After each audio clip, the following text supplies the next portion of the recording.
جھاوریاں Sargodha district coordination committee Sargodha کے پہلے اجلاس کا انعقاد۔ District convener M P A Sardar Muhammad Asim شیر میکر نے اجلاس کی صدارت کی۔ اجلاس میں ڈپٹی کمشنر سرگودا اورنگزیب حیدر خان اور ڈی پی او ڈاکٹر اسد اعجاز ملہی بھی شریک ہوئے۔ اجلاس میں اراکین اسمبلی رانا منور غوث، بیرسٹر تیمور خان بلوچ میاں، اکرام الحق، منصور اعظم سندھو، نمائندہ ڈاکٹر ذوالفقار علی بھٹی، نمائندہ رائے صفدر شاہی نے شرکت کی۔ اجلاس میں تمام قومی و صوبائی محکموں کے ضلعی افسران نے بھی شرکت کی۔ اجلاس میں ضلع بھر میں ترقیاتی اسکیموں، عوامی فلاح و بہبود کے منصوبوں، امن و امان کی صورتحال، ضلع کے عوام کی ترقی اور خوشحالی اور دیگر امور کا جائزہ لیا گیا۔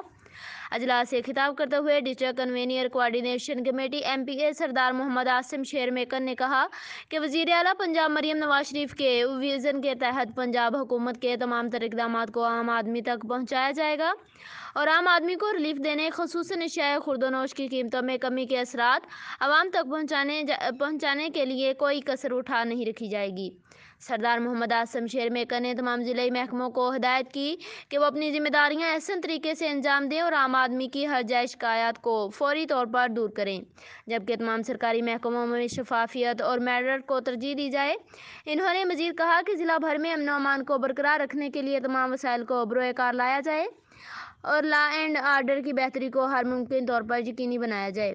رپورٹ ظفر عباس، تحصیل رپورٹر، شاہپور، جھاوریاں۔